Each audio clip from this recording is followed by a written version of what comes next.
네, 안녕하세요. 오늘 이제 드디어 기다리던 개강을 하게 됐습니다. 이제 3월 달이 돼서요. 이제 1, 2월에 좀 쉬시던 선생님들도 이제 합류를 하시고 또 이제 1월부터 공부하시던 분들은 이제 뭔가 한 단계 도약을 하는 시기가 된 것 같아요. 그래서 3월에서 5월로 저는 이번에 심화반 기간을 좀 10주로 잡았고요. 10주로 잡았던 이유는 이제 저희가 작년에 시험을 제가 한번 보고 나니까 제 선생님들께서 제가 이거는 1, 2월 달에 계속 말씀을 많이 드렸던 부분인데요. 공부를 굉장히 많이 하신 선생님들이 당연히 성적이 높겠죠. 근데 성적이 높은데 이제 되게 아깝게 떨어지신 경우에 왜 그런지 진짜 하나하나 분석을 다 해보고 나니까 이제 문제를 많이 푸는 능력은 또 이제 별개로 우리가 길러야 되는 것 같다 이런 생각을 많이 하게 됐어요. 그래서 이제 최대한 이제 심화반 때 저희가 공부해야 될 내용들은 이제 상반기 5월 달 이내로 다 압축을 하고 이제 6월 달부터는 문제 푸는 거를 이제 더 많이 해야겠다 이런 생각을 했거든요.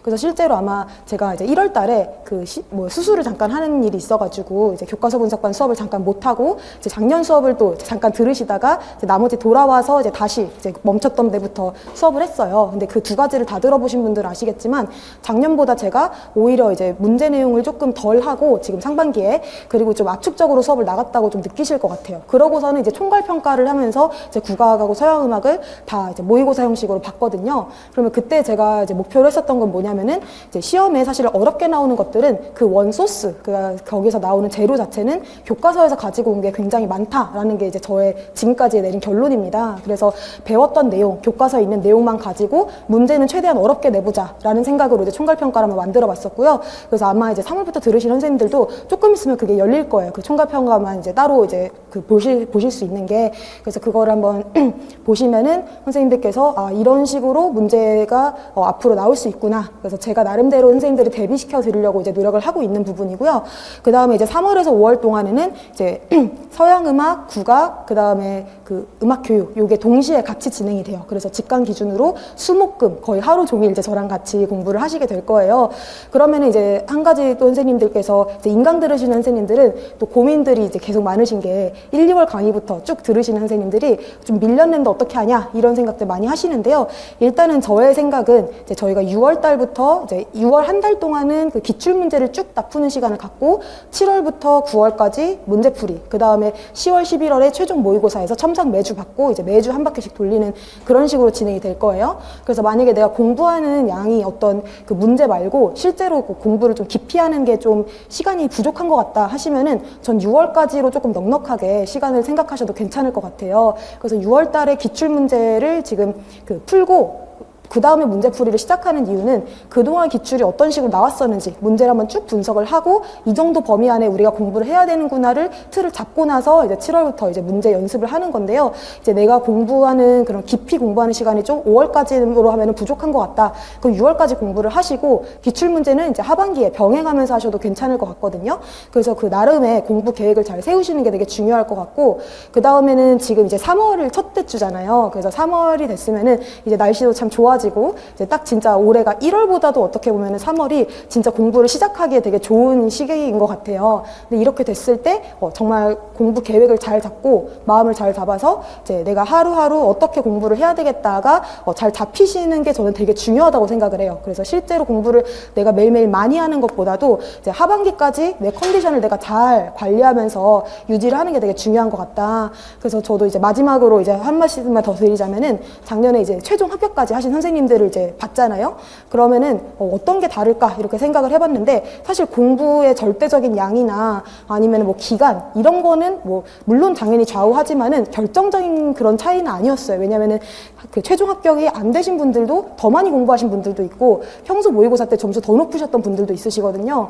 근데 이제 정말 붙으신 분들의 어떤 점이 저렇게 끝까지 합격을 하게 했을까 이렇게 생각을 했을 때는 정말 아 올해 될까 안 될까 이런 마음이 아니라 그냥 아 나는 올해 되지 하면서 그냥 쭉 가신 분들이라는 생각이 좀 들었거든요. 근데 그런 자신감은 사실은 그냥 뭐 긍정적이어서 이렇게 되는 것이 아니라 하루하루 자기 자신에게 좀 부끄럽지 않게 공부를 하고 그리고 좀 자기 확신 이런 거를 가지신 덕분이 아닌가 좀 그런 생각이 들었어요. 그래서 사실 저도 막 그렇게 자신감 있는 막 그런 스타일이 아니었는데 이제 합격하시는 그런 멘탈리티를 보니까 아 좀 배워야 되겠다 이런 생각도 많이 들었었거든요.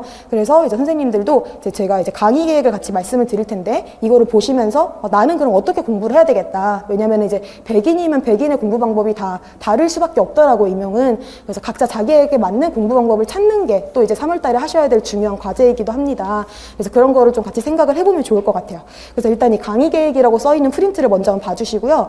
여기에 이제 제가 개요해서 이제 개강은 이제 오늘, 그러고서는 이제 5월 10일에 종강으로 되어 있는데요. 그럼 6월 달까지 그냥 쭉 쉬느냐? 그렇지는 않고요. 그 사이에 저희가 이제 공부를 하다가 이제 좀 일정이 늘어날 수도 있기 때문에 제가 일부러 좀 여유 있게 잡았어요. 그리고 이제 그 사이에 만약에 이제 우리가 착착착착 나가서 10주 만에 다 끝나게 된다면은 또 이제 문제를 드리거나 뭐라거나 하여튼 뭐든지 할 거니까 걱정하지 마시고요. 일단 이렇게 해가지고 저희가 수목금 이제 10주간 이렇게 진행이 될 예정입니다. 그리고 교재는 이렇게 준비를 아마 안내를 받으셨겠지만은 다 하셔야 되는데요. 서양음악 같은 경우는 지금 새 들배로 이제 결정을 했어요. 사실은 제가 올해 3년째로 이제 노량진에서 있게 됐는데 첫째랑 둘째는 2기를 했었고요. 2기를 이제 교재로 하면서 당연히 이제 그 들배랑 그라우트랑 그 다음에 민은기 선생님 서양음악사 요거 내용들을 이제 문제로 연습시켜드리면서 그렇게 진행을 했는데요. 그때는 2기를 선택한 이유가 이제 챕터별로 정리가 잘 돼 있어서 이제 단권화를 선생님들이 좀 부담스러워 하실 것 같아서 단권을 차라리 교재에다 하셨으면 하고 이제 그 교재를 선택을 했는데요. 이제 제가 이번에 바꾼 이유는 그게 이제 교재가 좀 양이 많아요. 이제 1000페이지가 넘어가고. 그런데 이제 저희가 이번에 제가 공부 방향을 약간 수정을 한 거죠. 그래서 이 들배의 내용이 사실은 제일 이해하기가 쉽게 되어 있어. 선생님들이 스터디로도 많이 사용을 하시고 또 학교에서도 공부 많이 하신 걸로 알고 있어요. 근데 이 내용으로 우리가 확실하게 공부를 하고 더 깊이 가는 식으로 이제 5월 달에 다지고 그 이후에 그라우트나 다른 문제들은 얼마든지 제가 문제로 계속 만들어 드리거든요. 그래서 일단은 이 책에 있는 내용을 완전히 정복을 하는 거, 그거를 이제 목표로 하고 있고요. 그 다음에 오늘부터도 이제 중세를 시작을 하는데 보시면 아시겠지만 오늘도 이제 여기에 빠져있는 그라우트의 내용들 제가 보충자료로 당연히 가져왔고요. 또 이제 그레고리오 성가 읽는 방법 이런 게 이제 최근에 문제에 계속 나오고 있기 때문에 관련 책에서 또 정리한 내용 또 보충자료 드리고 하고 있어요. 그래서 이제 요 들배만 가지고 하는 것은 아니다. 그래서 들배를 메인으로 진도로 나가되 제가 필요한 부분들은 다 채워가면서 저희가 나갈 거라 알아주시면 될 것 같습니다.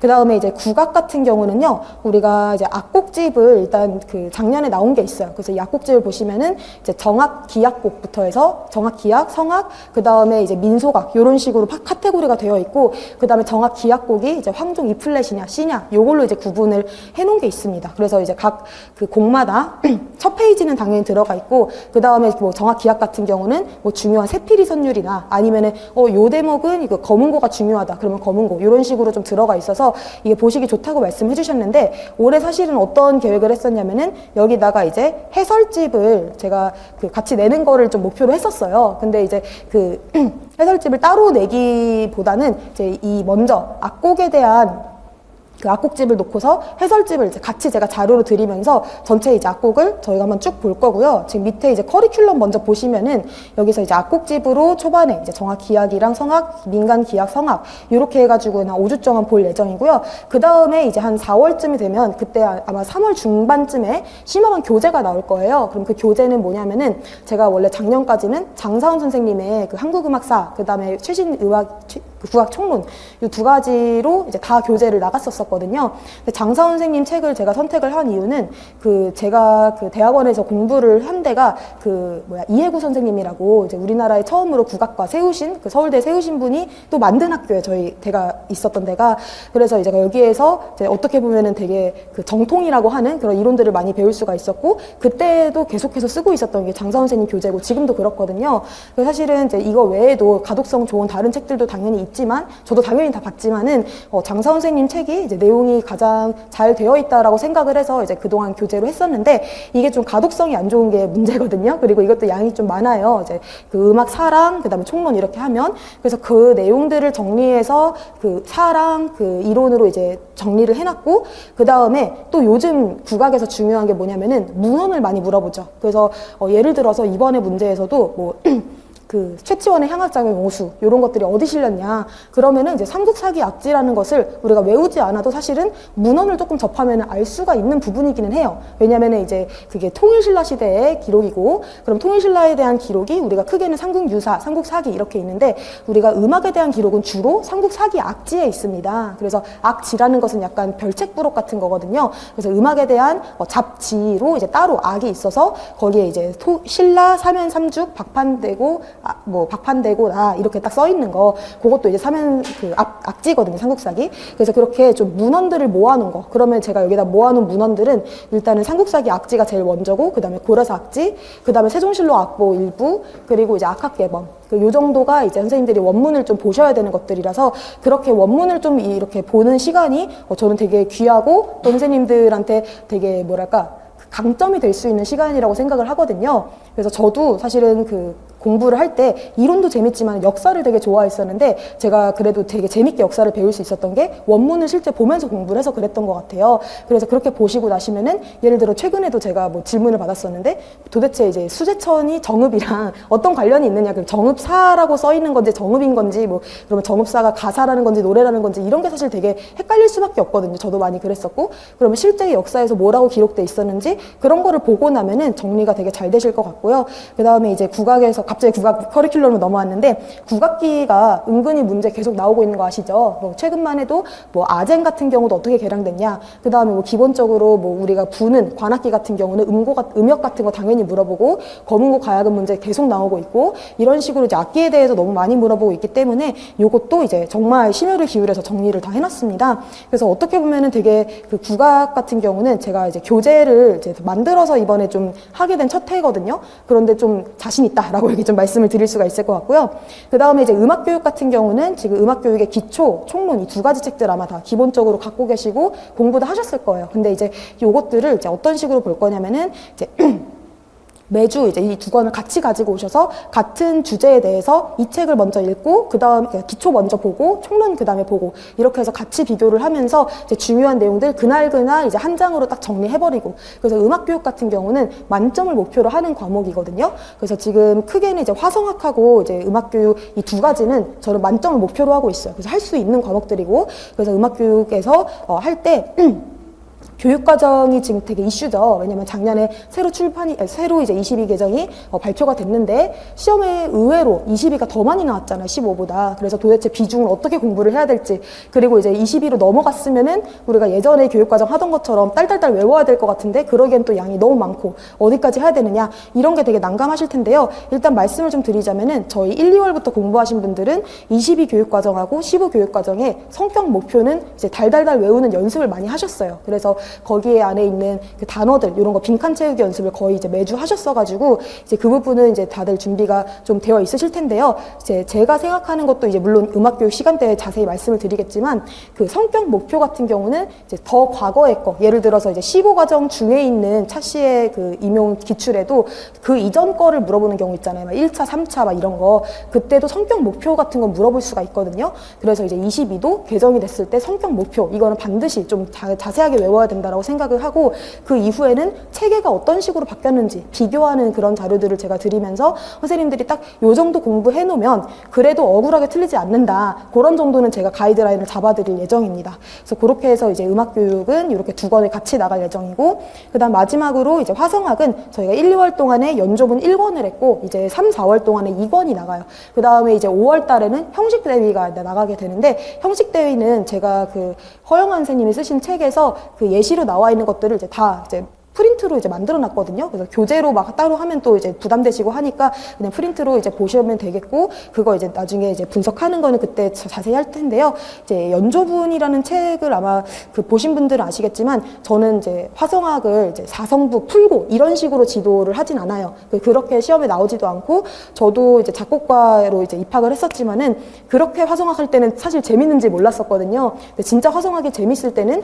내가 듣기에 좋은 아름다운 음악이 어떤 원리를 가지고 있는지 알았을 때, 그런 거 너무 기쁘거든요. 근데 실제로 시험에 나왔을 때는 악보를 우리가 읽고서 거기에 나와 있는 화음이 이제 왜 쓰였는지, 이음이 왜 여기로 가는지, 여기서 화성 진행이 이렇게 일어난 이유를 서술할 수 있는 이런 문제가 지금 계속 나오고 있거든요. 그래서 결국에는 음 하나하나의 진행보다는 전체 악보를 읽고서 이게 진행이 왜 이렇게 되는지 그거를 말할 수가 있어야 돼요. 그래서 예를 들어 이번 기출 같은 경우에서도 예를 들어 똑같은 C장조에서 솔시레로 구성되어 있는 화음이 두 번 나왔어. 근데 이거를 화성 분석을 했을 때 결국에는 이게 조가 바뀌었기 때문에 기호가 달라질 수밖에 없었거든요. 그럼 그 다음에 임시표가 왜 붙었냐라는 문제는 조가 바뀌었기 때문이다. 뭐 이런 식으로 쓸 수 있다라든지, 아니면 똑같은 이제 그 도쌀 솔시레로 되어 있는 화음이 여기에서는 이제 반종질을 하는 그런 이제 딸림 화음으로 이제 끝맺는 거였는데 여기에서는 그게 아니라 또 다른 역할을 했다. 그런 것들을 이제 알아볼 수 있는 그런 연습을 하기 위해서 이제 여기 연주자를 위한 조성음악 분석이 제일 좋은 교재인 것 같아요. 왜냐하면 실제 악곡이 충분히 많이 들어있고, 그리고 제가 예전에 한번 세봤는데 그 우리 소나타 형식 분석 되게 그 중요하잖아요, 고전에서. 근데 그동안 나왔던 소나타 형식 분석 기출 문제들이 다 연조분에서 나왔더라고요. 그래서 연조분에서 한 7곡 정도를 이제 소개해놨는데 그 중에 4곡인가가 기출이 됐었더라고요. 그래서 연조분은 왜 이게 그렇게 적중률이 높을까라고 생각을 해봤는데, 사실은 실제 악곡이 화성악이랑 딱 맞아떨어지는 게 그렇게 흔치는 않거든요. 그래서 아무리 고전시대 음악이라고 해도 그 어법이랑 딱 맞아떨어지지 않는데, 그래도 우리가 맞아떨어져야지 문제로 내고 채점을 할 수가 있잖아요. 그렇게 볼 수 있는 악곡 들이 많이 실려 있는 게 바로 연주분인 것 같고, 아마 이제 1, 2월 들으신 분은 아시겠지만 메인 교재는 이건데 제가 과제를 같이 내드리는 게 있어요. 조성음악의 화성진흥이라고. 그럼 이제 그것도 같이 푸셔야지 선생님들이 그래도 이 정도는 해야지 내가 화성학을 좀 만점을 노려보겠다 이런 생각이 좀 드실 거예요. 그리고 이제 저는 이제 선생님들이 질문을 이렇게 주시면은 이제 답해드리는 거가 이제 좀 당연하다고 생각을 하고, 그리고 선생님들이 많이 질문을 해주셨으면 좋겠어요. 특히 이제 화성학은 질문이 있을 수밖에 없는데 질문 없으시면은 공부를 하고 계신 건가 이제 궁금하거든요. 그래서 좀 질문을 많이 해주시면 좋을 것 같다 이런 생각이 듭니다. 그럼 이제 심화반 교재 요건 이제 9강 얘기였고, 그 다음에 이제 평가 이렇게 써 있는데 이게 10주차거든요. 그래서 제가 이제 1, 2월 달도 교과서 분석을 한번 이제 끝내보고 마지막 주에 총괄 평가를 하니까 저 스스로도 교과서에서 이렇게 문제를 내볼 수 있구나. 그 선생님들이 정말 다 잘하신다고 생각을 했는데 이런 부분을 연습시켜 드리는 게 진짜 필요했구나. 이런 생각이 되게 많이 들었어요. 그래서 심화반도 반드시 저희가 이 총괄 평가를 해야겠다 생각을 들었고요. 그 다음에는 이제 이건 총괄 평가는 저희끼리 하는 거지만 이제 5월 말이나 6월 초에 우리가 이제 그 진도 하는 거 봐서 요 내용 가지고 이제 전국 모의고사를 하게 되면은 저희 수강 안 하시는 분들까지 오셔서 이제 제가 대충 이제 석차랑 이런 게 나올 수가 있잖아요. 그러면 이제 그런 것들이 또 선생님들께 자극도 되실 거고, 그렇게 이제 진행이 되고 있다, 예정이 되어 있다 아시면 될 것 같습니다. 자, 그러면 이제 이번은 이제 직강 기준인데요. 수목금 오시는데 이제 수요일 목요일은 10시에, 그다음에 금요일은 오후 1시에 오시고, 이제 항상 12시에서 1시는 점심이다. 그리고 중간에 이제 딱 이렇게 3시 되면 딱 쉬고 이러면 좋겠는데 좀 약간 유동적일 수는 있어요. 대체로 이제 이렇게 될 것이다. 그 정도 아시면 될 것 같고요. 그 다음에 이제 커리큘럼은 지금 대략 설명을 드렸는데, 제가 지금 그 서양음악 같은 경우는 챕터를 그러니까 이렇게 숫자로만 써놔가지고 뭔지 궁금하실 텐데요. 제가 보면서 요렇게 묶어서 보면 좋겠다 하는 것들끼리 묶어 놓은 거예요. 그래서 대체로 그냥 중세부터 현대음악까지 순서대로 간다 이렇게 생각하시면 될 것 같고, 중간에 총정리 요런 거는 이제 봐서 이제 문제로 갈 수도 있고, 제가 예상대로 진행이 안 될 수도 있잖아요. 그래서 약간의 스페어를 이렇게 넣어놓은 거니까 감안을 해주시면 좋을 것 같아요. 자, 그 다음에 4번은 이제 나의 다짐. 이거는 뭐 지금 쓰세요 막 이런 건 아닌데, 각자 집에 가셔서 한번 이거를 시작할 때 써보시고 중간중간 힘들 때 한 번씩 돌아보시면 좀 좋지 않을까 이런 생각이 듭니다. 자, 그럼 강의 계획은 여기까지 소개를 하고요. 오늘 사실은 나갈 게 되게 많은데요. 그 나가기 전에 요 프린트가 있을 거예요. 요거가 이제 서양음악사 교과서 용어 정리라고, 아마 이제 교과서 분석반 선생님들은 2번 이상 다 푸셨던 것들인데요. 요거는 이제 음악 용어부터 해가지고 장르, 정의하기, 그 다음에 기법들, 이런 것들이 이제 교과서에 나와 있는 것들을 다 정리를 해놓은 거예요. 그래서 이거는 이제 오늘 처음 저의 수업을 들으신 선생님들도 계시고, 또 이제 이미 들으셨던 선생님들도 복습차 요걸 한번 적어보시는데요. 제가 이거를 적어보시게 말씀을 드리는 이유는 뭐냐면은, 우리가 시험 볼 때는 요즘 이렇게 기본적인 용어들 있죠. 이런 거는 정말 정확하게 서술을 하는 게 되게 필요합니다. 그래서 이제 정확하게 서술을 하고 문장 딱 끝맺고 그런 것들을 한번 해보시고, 제가 여기에 대해서 이제 한번 해설을 해드리고 전체적으로 한번 다 본 다음에 아마 그 다음에 오늘 중세 시작을 하면 좋을 것 같아요. 그래서 요거를 한번 각자 풀어보는 시간을 지금 한번 가져보도록 할게요. 네. 네, 각자 한번 풀어보시고 지금 같이 뒤쪽에 보시면 6쪽부터 제가 생각하는 그 교과서에서 정의하고 있는 모범 답안 이런 거를 좀 정리를 해봤는데요. 아무래도 이제 다들 아시는 내용이지만 그래도 지금 풀어본 김에 같이 한번 또 훑어보면서 이제 내가 이 용어를 예를 들어서 시험에서 정의해라 라든지 뭔가 이제 얘기를 해야 될 때 뭐가 빠지면 안 되는지 그런 걸 한번 짚어드리도록 할게요. 그러면은 이제 처음에 주요 용어 이렇게 되어 있는데 용어는 이제 일단 맨 처음에 모노포니, 헤테로포니, 폴리포니, 호모포니 이 넷을 이제 묶어서 어떤 걸 물어볼 수 있냐면은 이제 짜임새를 이제 교과서에서 많이 강조를 하고 있죠. 그럼 우리가 짜임새가 주로 나오는 시기가 언제냐면은 이제 르네상스 때 우리가 모테트랑 마드리갈 이런 거 보면은 대체적으로 폴리포닉 하면서도 중간중간에 호모 리듬적인 부분들이 나오면서 우리가 지금까지 르네상스 기출 문제에 이렇게 짜임새 비교하는 문제가 몇 번 나왔었고요. 특히 바로크 때 오면 어때요? 대조를 하는 그런 시기이기 때문에 이렇게 짜임새로도 대조를 또 줬습니다. 그럼 선생님들께서 그런 문제가 지금까지 나왔을 때는 악보를 보고서 이걸 알아보는 거 어렵지 않은데 그때 뭘 써줘야 되냐? 이게 되게 중요하겠죠? 그러면 일단은 모노포니 같은 경우는 그냥 단선율이다. 이렇게 하면 되겠고 헤테로포니 같은 경우는 동일한 선율을 이제 동시에 연주를 하는데 조금씩 달리한다. 이 정도 얘기가 들어가면 되겠고요. 폴리포니는 이제 다성이다. 호모포니는 화성이다. 이렇게 거의 이제 동의어로 저희가 쓸 수가 있는데요. 특히 폴리포니 같은 경우는요, 2개 이상의 성부가 독립성을 가지고 있다. 까지는 확실하게 써주셔야 돼요. 그래서 그 이후에 무슨 뭐 상대적이면서도 어울린다 이런 말은 조금 뭐 부가적인 내용이라 하지만은 일단은 최소한 성부가 2개 이상은 돼야 되고 각자가 따로 선율이 진행이 되죠. 그래서 그거를 독립성 이런 표현을 써주면은 답을 채점할 때 이거 아는 거네 이렇게 딱 넘어갈 수가 있죠. 제가 호모포니 같은 경우는 화성 음악인데요. 요거는 일단은 성부 하나가 주선율, 나머지는 화음. 여거 얘기가 꼭 들어가야 돼요. 그래서 여기 호모폰이라는 음악이 구체적으로 딱 그 역사에서 등장한 때가 언제예요? 바로크식이잖아요. 바로크의 시작은 바로 모노디의 시작이다. 그럼 모노디 자체는 선율로 가사 전달을 분명하게 하기 위해서 그럼 거기에다가 반주를 붙였는데 그 형태를 우리가 호모폰이라고 얘기를 하죠. 그래서 우리가 호모폰이 하면은 하나의 성부의 주선율, 나머지가 반주, 화음 요거가 이제 딱 들어가셔야 돼요. 그 다음에 테트라코드 은근히 많이 쓰이는데요. 그냥 고대 그리스에서만 쓰이는 게 다가 아니라 우리가 여기에서는 중요한 게 기본 단위인 4개의 요 표현이 들어가야 됩니다. 이게 또 언제 쓰이냐면요. 현대식이 와서는 또 4개씩 묶어서 했을 때 뭐 쉔베르크도 이런 용어를 사용했었고 그 외에도 이게 심심찮게 등장을 하고요. 또 지금 저희가 사용하고 있는 조성음악, 음계 같은 경우에서도 도레미파 오는 반음 요거의 4개 요거가 이제 장이도 간격으로 2개 붙어서 조성을 하나 형성을 하게 되죠. 그래서 테트라코드라는 그런 용어는 이제 4개라는 것이 기본이 된다. 요거 아시면 되겠고요. 그 다음에 이제 미사 통상문 요거 같은 경우는 이제 키글크상하 요게 이제 들어가셔야 되겠고 그 다음에 미사에 공통적으로 통용된다. 사실 오늘 이제 중세를 저희가 할 거면서 이제 미사에 대해서 조금 더 자세히 보면서 이제 통상문이 이런 거구나 좀 더 느끼실 수 있을 것 같아요. 근데 어쨌든 간에 통용되는 부분으로 통상문을 우리가 왜 중요시하냐 이게 애초에는 이제 단선율로 노래가 불리고 있었는데 중세에 이것을 이제 점점 우리가 엮어가면서 이제 연장 미사라든지 그 다음에 이런 것들을 이제 활용해서 다성음악이 또 발달을 하기 때문에 통상문이 애초에 무엇인지 요거는 선생님들이 좀 아실 필요가 있는 것 같고요.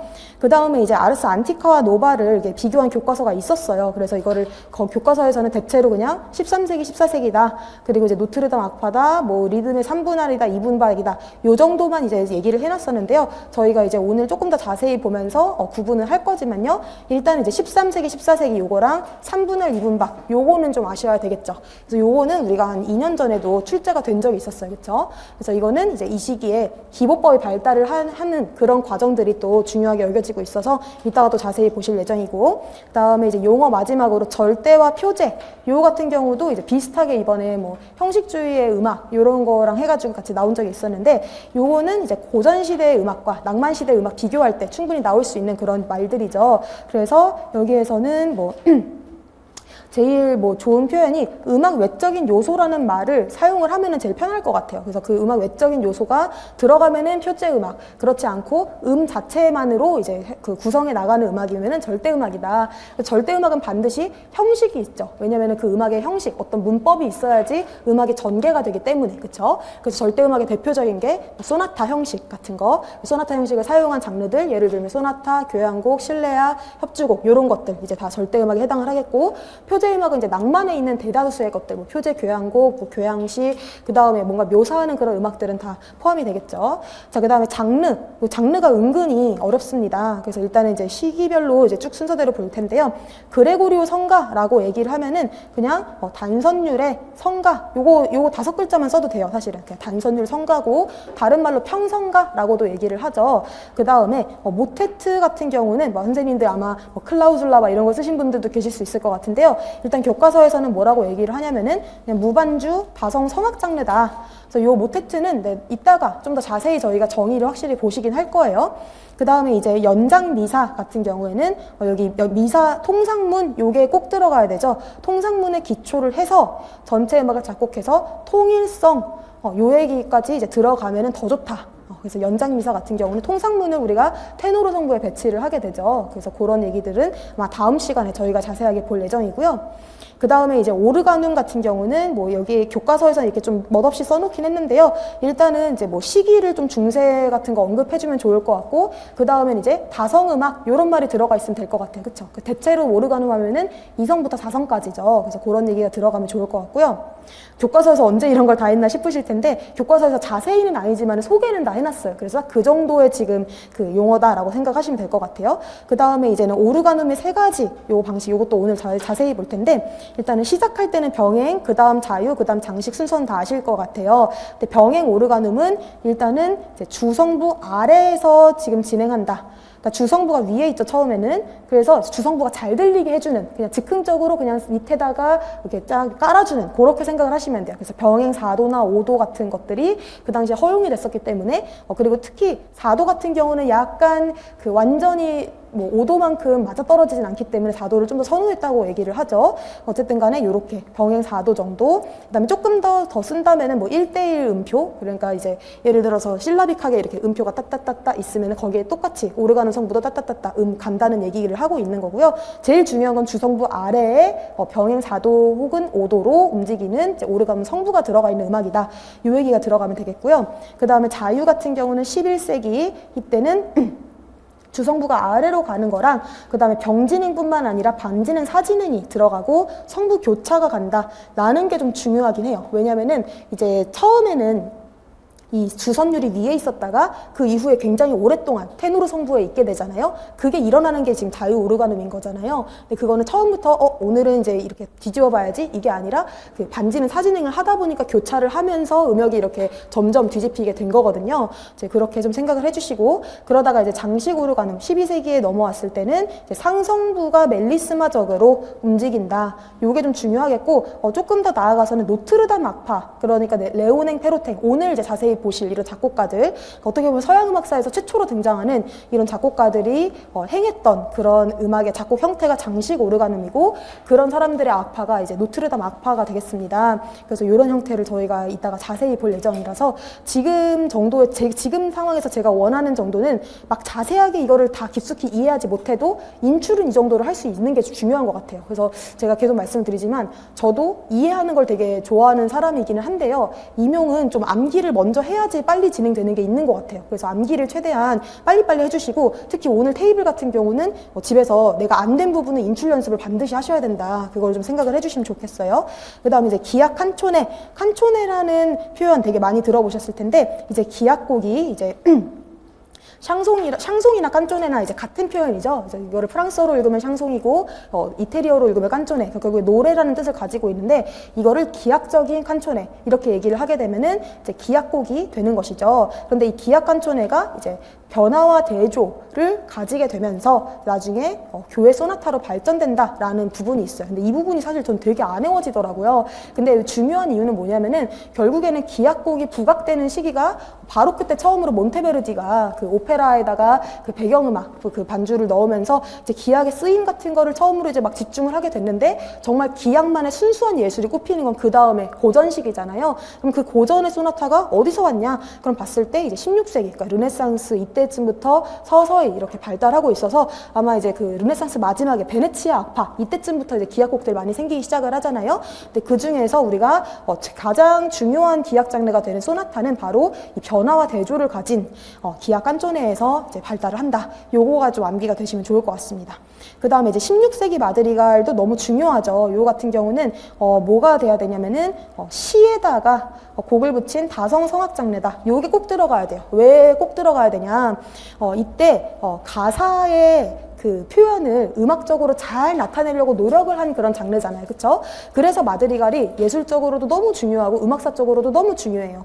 그래서 이 마드리갈이 나중에 어떤 장르의 그 탄생과 또 발전에 아주 막대한 영향을 끼치게 됩니다. 어떤 장르의 발달에 영향을 끼쳤을까요?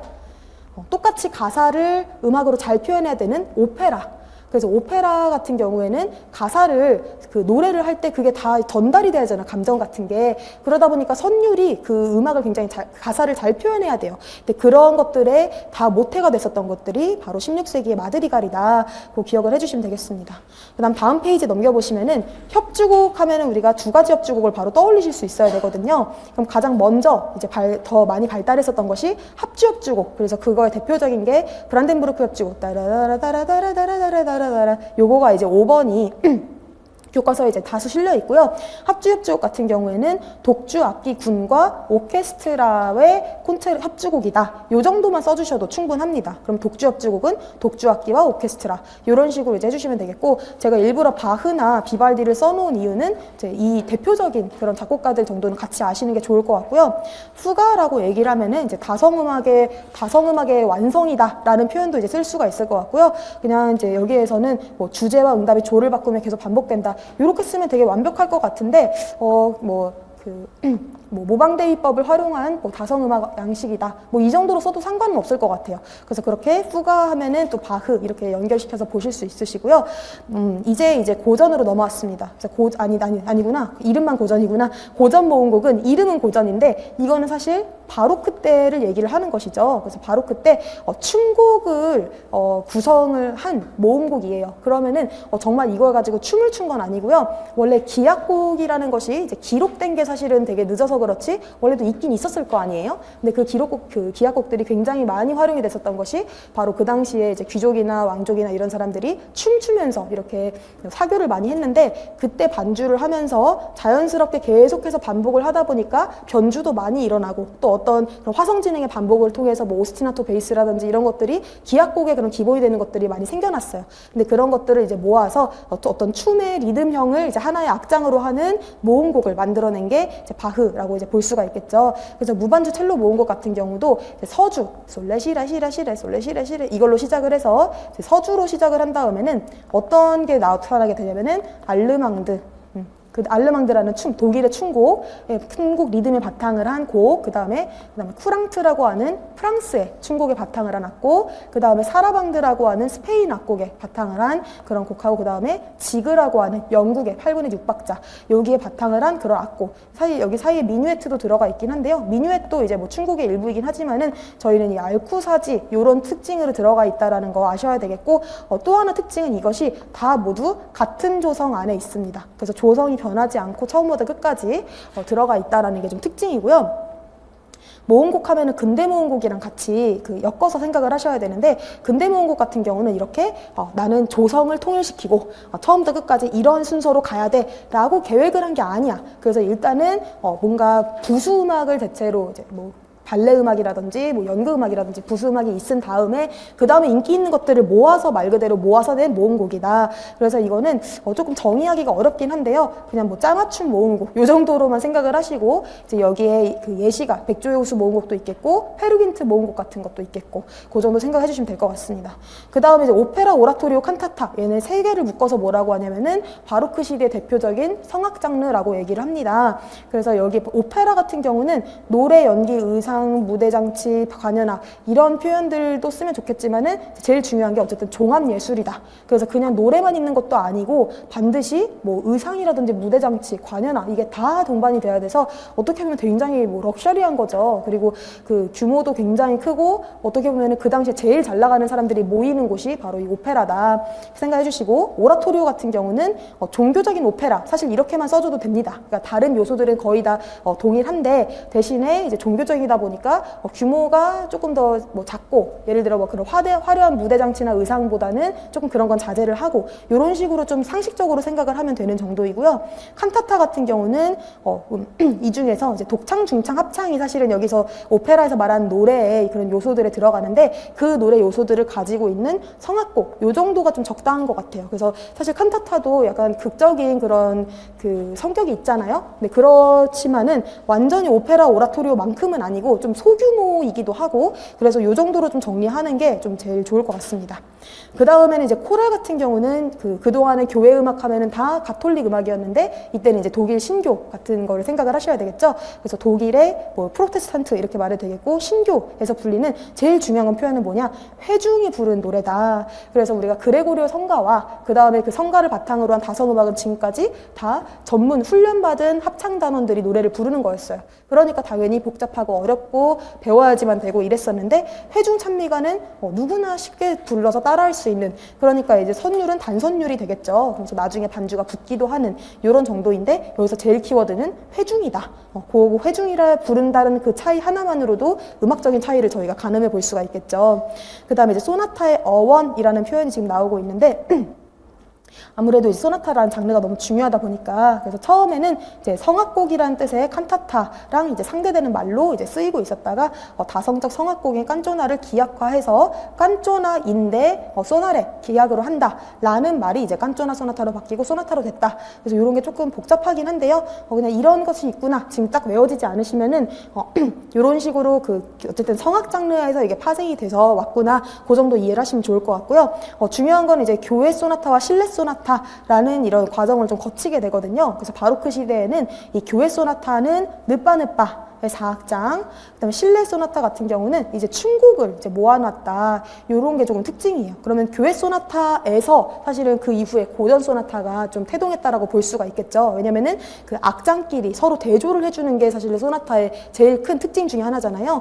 그러면 이제 우리가 교회니까 아주 빠르게 빵 시작하는 것보다는 좀 느리게 시작을 하는 거였는데, 자 이제 고전으로 넘어와서는 이 소나타라는 것이 1악장은 빠르고 2악장은 느리고 3악장은 3박자 계통, 그러니까 이제 미뉴에트 이후에는 이제 스케르초, 그럼 4악장은 다시 소나타 형식을 하거나 론도를 하거나 이런 식으로 이제 구성이 돼요. 근데 이제 뭐 고전 소나타를 우리가 뭐라고 이제 헷갈리시지 않으셔야 되냐면은, 소나타 형식이랑 헷갈리시면 안 되죠. 소나타 형식은 하나의 악장 안에서 제시부, 발전부, 재연부 이런 것들 이제 얘기를 하는 것이고, 장르로서의 소나타는 항상 기억을 하셔야 되는 게 다악장의 악곡이다라는 것이에요. 그래서 아마 이제 교과서에서 어떤 장르들을 정리해 놓은 걸 보시면은 느끼시겠지만은, 항상 제일 큰 카테고리는 다악장의 장르냐, 단악장의 장르냐, 요거거든요. 그럼 다악장의 대표적인 게 지금 소나타, 요런 것들이고요. 단악장 같은 경우는 뭐 소품 같은 거, 아니면 교향시, 요런 것들이 될 수가 있겠죠. 그래서 이제 여기서 말하는 소나타 장르는 다악장이라는 얘기가 반드시 들어가야 되고,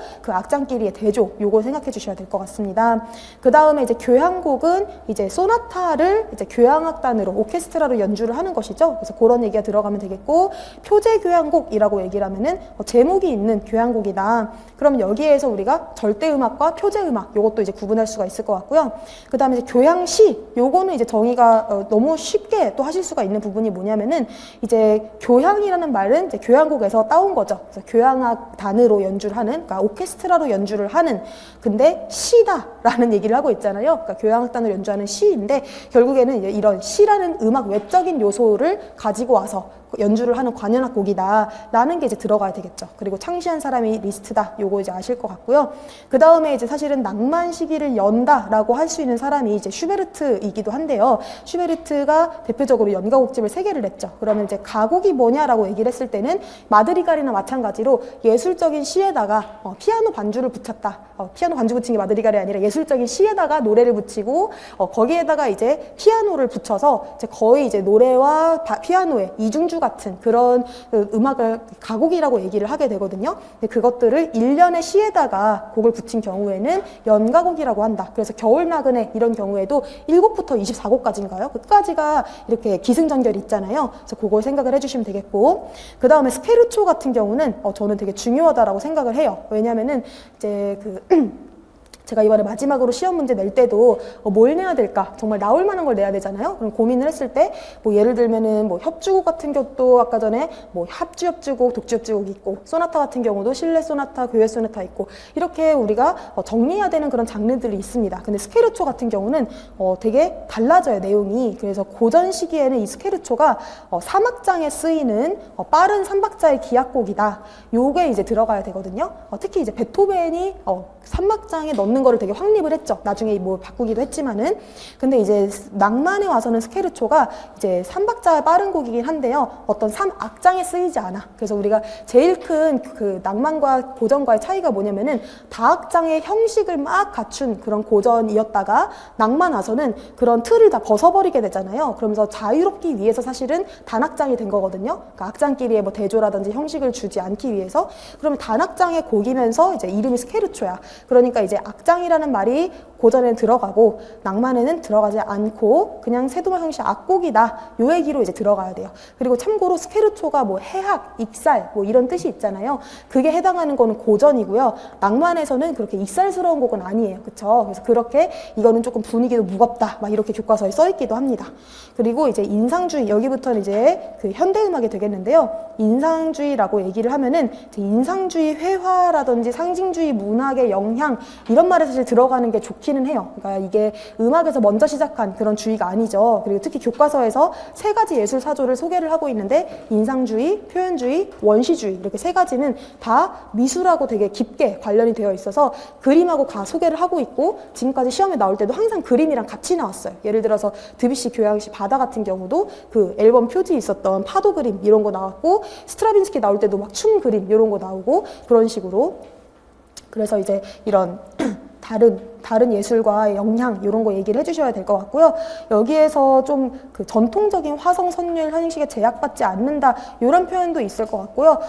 이거의 음악적인 특징은 좀 모호함이 되겠죠. 그래서 이 그림 자체도 선이 없잖아요, 그렇죠? 그래서 음악에서도 막 선율이 뚜렷하고 막 화성이 뚜렷하고 이런 게 아니기 때문에 모호함을 좀 추구한다. 그럼 모호함을 하기 위한 음악적인 재료는 어떤 걸 썼냐?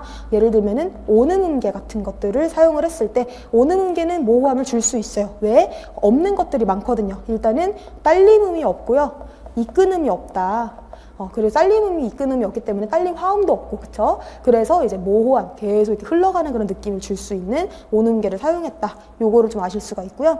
그 다음에 이제 표현주의 같은 경우는 이제 인상주의와 함께 이게 다 초기 현대 음악들의 중에 하나인데요. 이거는 너무 중요한 게 독자적인 내면 세계, 그러니까 내면 세계도 이제 내면 세계를 주관적으로, 수상적으로 표현했다. 이 두 가지가 사실 다 들어가야 돼요. 그러니까 이게 계속 강조를 드린 게 뭐냐면은 그 내면을 표현하는 음악이라는 게 그렇게 흔한 개념은 아니었거든요. 음악사 안에서 지금까지 계속 어떤 악곡의 그 노래가 있으면 그 노래를 잘 표현하는 거 이런 것들이 사실 굉장히 많이 부각이 됐었고 그 다음에 악곡의 형식 그랬었다가 이제 표제 음악 오면서 이제 뭔가 어떤 다른 문학이나 이런 걸 가지고 왔는데 자기가 생각하는 어떤 감정 이런 것들을 그것도 추상적으로 표현을 해. 그럼 예를 들어서 우리가 바로크 때 감정 이론 같은 거 생각을 해보시면은 누구나 예를 들면은 뭐 G장점에는 좀 발랄한 느낌을 느끼고 F장점엔 조금 뭐 단아한 느낌을 느끼고 이런 이론이 있었잖아요. 그런 거는 이제 공통적으로 느끼는 그런 감정이라면 이거는 너가 공감을 하는 거랑은 상관없어. 나는 이렇게 표현할 거야. 이런 거기 때문에 굉장히 주관적이고 또 추상적이다. 이렇게 볼 수 있는 게 바로 표현주의 음악이 되겠습니다. 그럼 여기에서 우리가 하나 유의해야 될 점은 표현주의 음악은 무조라고 할 수가 있을까요? 무조성이다. 정확히 말하면 무조성을 띠고 있다. 라고 이렇게 말을 할 수가 있고 여기에서 완벽하게 무조로 가기 위해서 어떤 기법을 개발을 하거든요. 그게 바로 12음 기법이 되는 거예요. 그러면 12음 기법이 됐을 때에는 사실 이제 더 이상 뭐 추상적인 표현 이런 거에서 좀 넘어갔기 때문에 그 다음에는 이제 표현주의라고 하진 않거든요. 그래서 이제 표현주의 했을 때는 이제 완벽한 무조라든지 아니면 12음 기법을 포함하든지 이렇진 않든다. 그걸 좀 기억해 주시면 좋을 것 같고요. 다음 페이지 가보시면 이제 원시주의 했을 때는 원시적 생명력 동경을 한다. 그래서 이거는 시기가 굉장히 짧았어요. 스트라빈스키가 나중에도 되게 빨리빨리 사조가 바뀌었기 때문에 그래서 요거는 강렬하고 격렬한 뭐 리듬이나 음색, 야성 요런 정도가 이제 키워드로 들어갈 수 있을 것 같고요. 음열음악은 12음 기법으로 작곡한 음악. 그래서 만약에 음열음악 같은 경우는 시험에 지금까지 너무너무 많이 나왔었는데요. 이 음열음악을 한 이유가 뭐냐라고 했을 때는 완전한 무조의 성취 이런 표현을 써주면 딱 좋겠죠. 그래서 이거는 음열음악이 나온 거는 이유가 분명해요. 무조성을 그냥 띄고 이제 후기 낭만부터 사실은 다들 조성을 탈피해 가잖아요. 그래서 그런 과정을 여러 가지로 뭐 드뷔시는 이런 식으로, 뭐 스트라빈스키는 이런 식으로, 뭐 스크리아비는 이런 식으로 하고 있는데 정말 이거는 무조야라고 말할 수 있는 음악은 음열음악이었다. 그래서 그렇게 좀 다른 사조들과 좀 구분해 주시면 좋겠고, 음열에서 한술 더 떠서 약간 오버를 해서 이제 모든 음악을 구성하는 모든 요소에라는 말이 꼭 들어가야 되겠죠. 그래서 이렇게 해서 음열의 원리를 적용을 했다. 라는 게 이제 좀 중요하겠고, 자, 총열에서 약간 이러다가는 이게 무슨 그렇게 다 통제를 하는 거는 너무 질린다. 그래서 통제를 아예 벗어버리는, 그래서 작곡이나 연주의 우연성을 더했다라는 말인데요. 이거는 좀 정의를 다양하게 쓰실 수 있을 것 같아요. 그래서 예를 들어서 뭐 작곡가의 통제를 벗어난 음악 뭐 이렇게 쓰실 수도 있을 것 같은데요. 여기에서 이제 작곡이나 연주 이런 표현도 저는 좀 좋은 것 같거든요. 왜냐면 이제 우연성 음악 나중에 좀 자세히 공부해 보시면은 꼭 작곡할 때만 우연성이 들어가는 건 아니죠. 그래서 우연성이 기법도 이렇게 막 한 3가지로 나눌 수가 있는데 그러다 보니까 이제 이렇게 좀 정리가 된 것 같다. 그 다음에 이제 구체 음악 같은 경우는 이제 전자음악이랑 세트인데요. 여기에서는 이제 녹음과 조작 요 표현이 꼭 들어가야 되겠고, 생활 속의 소리 대신에 소음이라는 말이 들어갈 수도 있을 것 같아요. 그래서 전자음악이 그 다음에 전자음으로 구성한 음악이잖아요. 근데 여기서 말한 전자음도 뭐 듣기 좋은, 뭐 예를 들어 바이올린 소리를 전자음으로 구현하고 막 이런 것이 아니라 이 구체음악과 전자음악은 둘 다 소음을 음악의 범위에 포함시켰다라는 점에서 공통적으로 이제 공통적인 특징을 가지고 있어요. 그래서 소음이라는 점을 좀 기억을 해주시고, 그다음 미니멀 음악이라고 했을 때는 최소 기본 단위, 반복 요 얘기가 좀 키워드이고, 마지막으로 음향 음악이라고 얘기했을 때는 음색 음악이랑 같은 말이에요. 음향 음악, 음색 음악 같은 말인데. 음색을 강조하는 음악 이렇게만 쓰셔도 되겠지만은 사실 여기서 음색이 강조될 수 있는 이유는 선율도 없고 리듬도 없고 화성도 없기 때문이에요. 그래서 도대체 이걸 어떻게 했느냐? 우리가 약간 그 히로시마 희생자를 위한 애가를 떠올려 보시면은 여러 개의 현악기를 이제 악보에다가 5선보를 쓰지도 않잖아요. 그냥 고음으로 이렇게 쫙 그렸다가 뭐 이렇게 펼쳐졌다가 모였다가 막 이런 식으로 이제 표현을 해놨는데, 그러다 보니까 어떤 선율 리듬이 없다. 이런 것들이 좀 특징이 되겠습니다. 그럼 이거 자체도 기존의 음악을 굉장히 그 충격적으로 벗어난 게 되겠죠. 그래서 딱히 조성을 벗어났을 때 음열 음악이 어떤 충격을 줬다면은 사실 음향 음악도 선율이나 리듬 이런 게 사실은 음악의 3요소 막 이렇게 하고 있는데 그거를 다 빼낸 음악이다라고 생각해 주시면 될 것 같아요. 자, 그러면 이제 주요 작곡 기법으로 왔어요. 생각보다 양이 되게 많은데, 자, 르네상스에서 아카펠라, 그럼 교회 풍으로라는 뜻이 이제 반드시 들어가야 되겠고, 무반주의 다성 합창곡이다. 요게 좀 들어가면 좋겠습니다. 그 다음에 이제 모방 기점 기법은, 이거는 정의가 이제 암기가 딱 되셔야 돼요. 특정 기점부터 한 성부씩 같은 음영을 모방한다. 사실 여기서 버릴 말이 없거든요. 그래서 이제 모방 기점 기법은 정말 대표적인 기법이기도 하고, 사실은 이게 왜 중요하냐면은 우리가 중세에는 사실은 이제 이렇게 작곡이라는 개념이 막 생기기 시작을 했다면 르네상스가 돼서는 작곡의 기법들이 막 생겨나기 시작을 했어요. 근데 그 중에 정말 제일 대표적인 게 이 모방 기점 기법이고, 그게 완벽하게 구현이 된 작품이 또 있잖아요. 아베 마리아라고. 그래서 이것도 이제 출제가 된 적도 있었고, 그러다 보니까 이제 모방 기점 기법이 앞으로 나온다라면은 이렇게 인출하는 거는 당연히 같이 나올 수 있다라고 생각을 하고요. 자, 그다음에 마드리갈리즘 아마 다들 쓰셨을 것 같아요. 그래서 특히 마드리갈이라는 장르에 주로 쓰였기 때문에 뭐 이런 말이 들어가도 되겠고요. 어쨌든 간에 시각적으로 이제 그림을 그리는, 그래서 가사 그리기랑 좀 비슷한데요. 가사 그리기랑 뭐가 다르냐라고 말씀을 하시면은, 사실은 가사 그리기는 이제 마드리갈이 있었던 16세기 그 이전에 뭐 15세기 모테트 이런 때도 나타나요. 그래서 뭐 예를 들어 천국이다. 그럼 올라가고 지옥이면 내려가고 이런 거 있죠. 근데 그럴 때부터 이미 가사 그리기라는 기법, 그 명칭은 사용은 했어요. 근데 그러다가 이제 그것이 이제 마드리갈에서는 마드리갈리즘이다라고 이제 같은 얘기를 이제 다르게 부른 것 뿐이다. 그렇게 좀 기억을 해주시면 되겠고요. 대위법 이런 거 이제 많이 쓰는 표현인데 뭐라고 정의하기가 좀 어려우시죠. 이런 거 같은 경우는 이제 독립적인 선율이 2개 이상 있는데 이거를 그냥 조화롭게 배치한다. 사실 요 정도면은 충분한 것 같아요. 그래서 여기에다가 뭐 주제, 응답 이런 거 쓰신 분들은 당연히 좋고요. 근데 기본적으로 대위법이라는 게 우리가 그 짜임새로 치자면 어떤 짜임새에서 있을 수 있는 음악이죠? 폴리포니, 그쵸? 다성음악에서 있을 수 있는 음악이기 때문에 이 독립적인 선율이라는 얘기가 되게 중요한 것 같습니다. 자, 그 다음에 모방 대위법, 이거는 이제 어떤 성부의 멜로디를 다른 성부란 말이 반드시 들어가야 돼요. 그러면은 만약에 어떤 성부의 멜로디가 자기 성부에서 반복이 됐어. 계속 반복이 돼. 그럼 이런 걸 우리가 뭐라고 할까요? 이거는 동형진행이라고 얘기를 하거든요. 그래서 동형진행은 이제 그 음도만 달리해가지고 같은 음영이 계속 반복이 같은 성부에서 됐을 때는 동형진행이라고 하는데, 우린 다른 성부에서 했을 때는 모방대위적이다라고 얘기를 합니다. 자, 그다음 바로크 때는 콘체르타토 양식이라는 말이 바로크를 관통하는 그런 표현이 되겠죠. 그래서 음색이나 음량을 대조적으로 취급한다라는 이 표현 안에 여러 장르도 들어갈 수도 있고 어떤 기법도 들어갈 수가 있어요. 그리고 예를 들면은 우리가 바흐의 그 평균율 클라비어 곡집 같은 거 생각해 보시면은 1번부터 24번까지 그 24개의 조를 이제 가지고 프렐류드와 푸가로 이제 구성을 하고 있거든요. 그러면 이제 예를 들어 한 번호마다 먼저는 서곡이라고 하는 프렐류드를 넣고 뒤에는 푸가를 넣어서 얘네 둘이 한 세트를 이루고 있어요. 자, 그럼 여기서 우리가 어떤 점이 콘체르타토 양식의 정신이 들어가 있느냐? 자, 프렐류드 같은 경우는 굉장히 자유로운 기악곡이죠. 자유로운 기악곡이고 짜임새로 치자면 호모포닉한 음악들이 많습니다. 근데 푸가 같은 경우는 어때요? 자유와 완전히 반대죠. 엄격 그 자체. 그래서 엄격하기도 하고 짜임새도 다성적이기 때문에 둘이서 대조를 이루고 있어요. 또 예를 들면 우리가 장르로 치자면은 협주곡 장르 같은 경우에서도 큰 규모의 오케스트라와 작은 단위의 그런 그 독주자 그룹 혹은 독주자 이런 식으로 이제 대조, 이런 예시들이 이제 여러 가지가 있을 수 있고, 또 바로크 시기에 그 짜임새도 한 곡 안에서도 이제 호모포닉한 부분, 폴리포닉한 부분 이런 거 이제 대조를 하는 경우도 많이 있었다.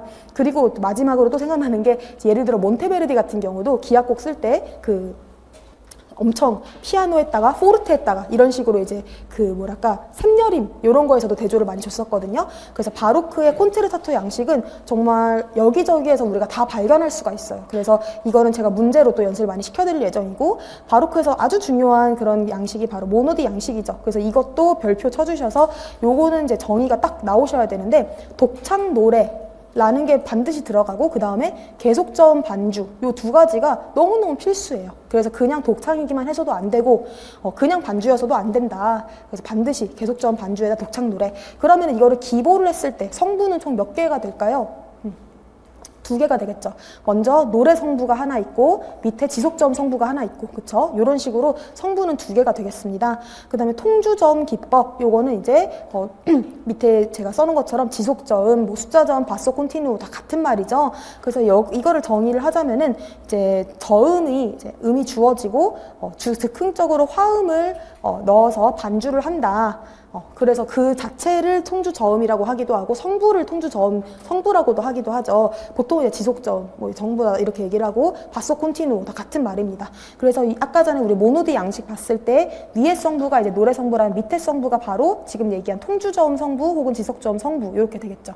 그럼 이게 보통 낮은 음자리표, 이건 보통 높은 음자리표 이렇게 있는데, 낮은 음자리표의 음표가 하나씩만 그려져 있으면서 밑에 막 숫자가 이렇게 써 있어요. 그쵸? 이런 식으로 되어 있는 거 읽는 문제 이번 시험에도 나왔었죠. 그래서 이거 읽는 게 교과서에서도 나와 있고 저희도 이게 잘 되셔야 됩니다. 사실 어렵진 않은데요. 한번 이해를 하면은 그 다음에는 쉽게 푸실 수 있는 부분이라 틀리면 안 되는 부분이고요. 그 다음에 다카포 아리아라고 얘기를 했을 때는요. 아리아는 아리아인데 A, B, A로 되어 있으면서 악보에는 A, B만 있다. 그리고 반복하는 A를 화려하게 한다. 이런 얘기가 사실 다 들어가야 돼요.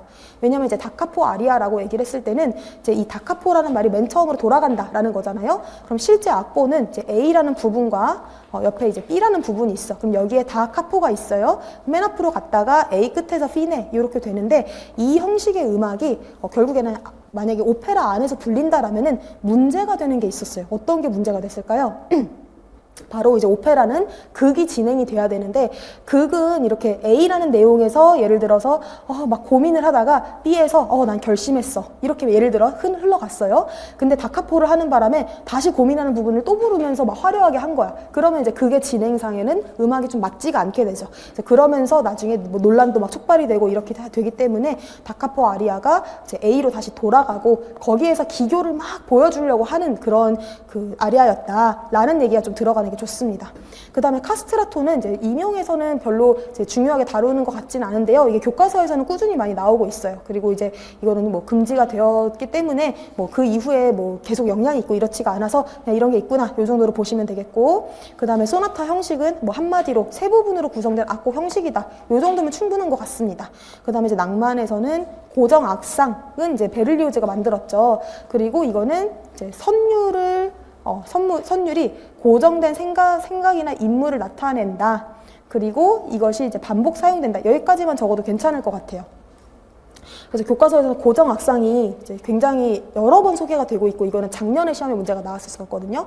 그래서 이것도 이제 선생님들이 잘 아셔야 되겠고, 고정 악상은 사실은 그 이후에 고정 악상을 이어간 작곡가는 딱히 없어요. 근데 그 바그너가 나중에 라이트 모티브로 이제 좀 발전을 시켰죠. 근데 그것까지 교과서에 나오진 않고요. 자, 그다음에 현대 와서는 이제 오음 음계, 온음 음계 이런 음계에 대해서 그냥 정의하는 거 간단하게 하실 수 있으면 되겠고, 슈프레이슈티메 이거는 이제 말하는 선율이라는 뜻이에요. 그리고 이제 말하듯이 노래하는 창법 이렇게 되어 있습니다. 그래서 이게 뭐 좀 더 교과서에 자세하게는 뭐 음고를 분명하지 않게 한다 뭐 이런 말까지 들어가 있는데, 어쨌든 요게 들어가 있는 작품 뭔지 기억하시죠? 쇤베르크의 달에 올린 피에로에서 8번 밤, 거기에서 이제 그 노래를 이제 부를 때 음표가 이렇게 있으면은 기둥에다가 X자 표시를 해서 이거를 표기를 했었죠. 그래서 그거도 기억을 해주시면 되겠고, 12음 기법 하면은 이거 정의 이것도 별표를 쳐주셔서 이거는 한 옥타브라는 그 전제가 있어야 돼요. 그래서 옥타브가 없으면 소용이 없어요. 옥타브 안에 12개 음이 동등하다 라는 말이 꼭 들어가야 돼요. 그래서 여기서 동등한 자격이라고 했지만 꼭 자격이라고 안 하더라도 뭐 동등한 중요성을 가지게 하기 위해서 이거를 뭐 겹치지 않, 뭐 반복되지 않게 배열한다라든지 뭐 이런 식으로 뒷말은 알아서 말이 되게만 끊어주시면 돼요. 그래서 그렇게 해서 12음 기법 한번 우리 봤고요. 자, 그다음 마지막 페이지가 되겠습니다. 악파들이 여러 가지가 있는데, 사실은 이제 그 노트르담 악파 다음에 이제 그 로마 악파 사이에 다른 악파들도 있지만은 교과서에는 이렇게만 소개가 되어 있거든요. 그럼 노트르담 악파는 이제 우리 서양 음악사에서 최초로 등장한 악파예요.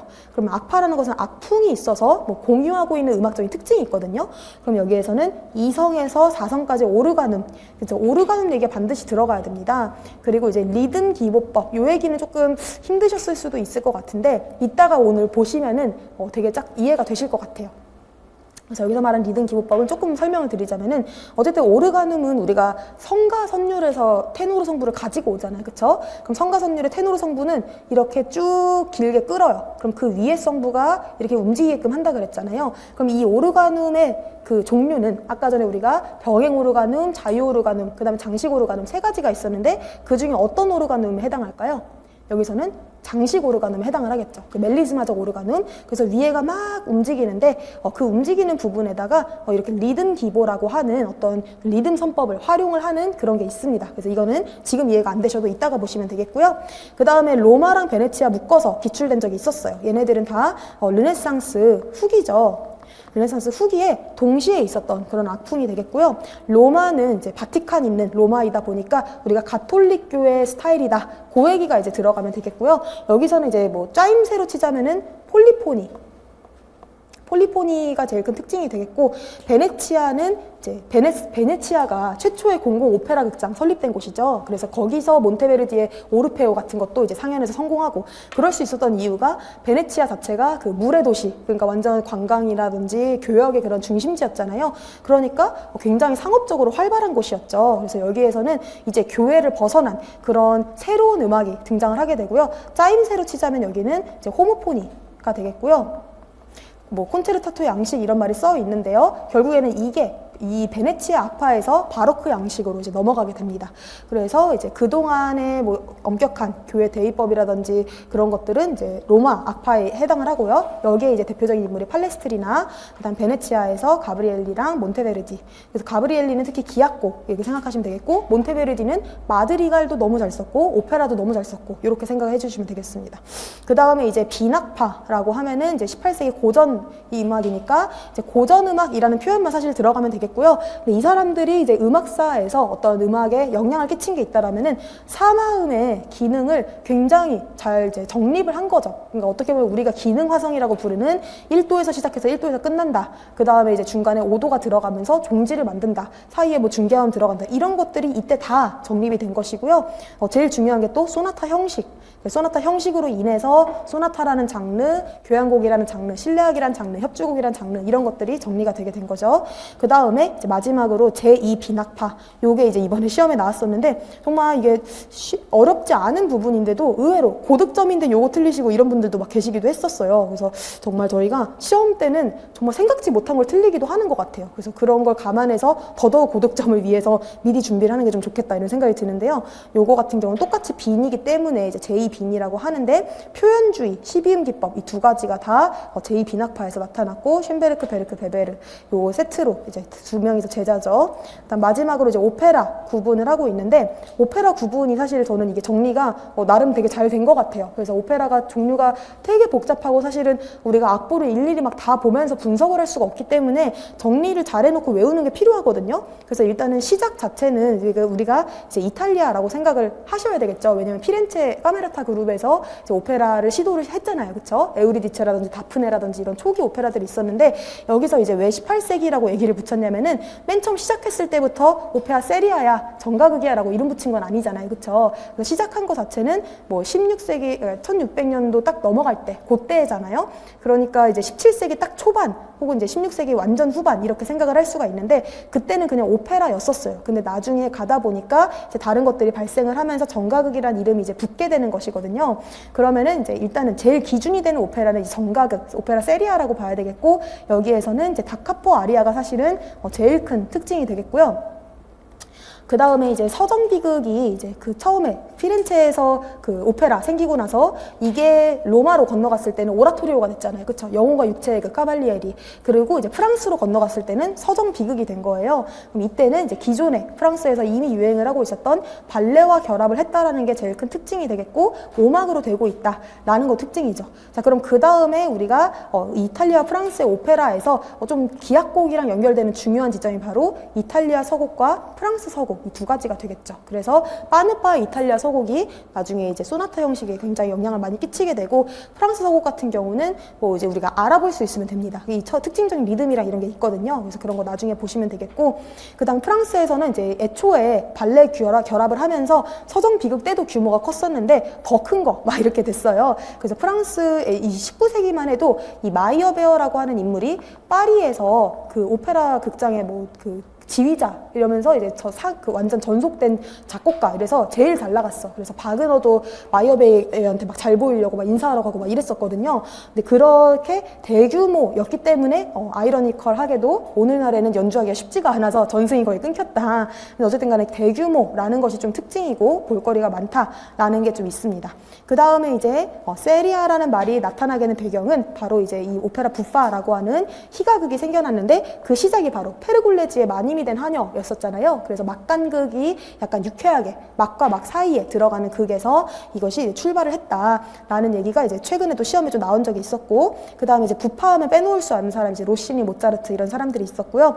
그 다음에 이것이 이제 프랑스에서는 코미크 이제 말 그대로 코믹한 이런 내용이라고 얘기를 하는데 나중에 이제 비제 같은 경우는 까르멘이 대표적이잖아요. 그래서 까르멘 같은 경우는 사실은 코믹하진 않죠. 근데 그렇다고 세리아는 아니잖아요. 그래서 이거를 이제 대사가 있는 경우에는 코미크라고 한다 이렇게 정의가 나중에 바뀌었어요. 그래서 그거만 좀 정리를 해주시면 좋겠고 독일의 징슈필하면은 모차르트의 마술필이 밖에 없어요. 그냥 그래서 이거 징슈필은 독일의 이미 그런 연극 같은 거 민속적인 연극에다 기반을 했다라고 하는데 결국에는 이 지금 희가극 코미크 징슈필은 언어로 구분을 하는 거죠. 그래서 이태리어로 돼 있으면 부파 그 다음에 프랑스어로 돼 있으면 코미크 그 다음에 독일어로 돼 있으면 징슈필 그렇게만 아시면 되겠고 오페라타가 굉장히 짧게 나오는데 이거는 뭐 박쥐라든지 이런 좀 재미있는 그런 얘기들이 들어가는 걸로 보면 되겠습니다.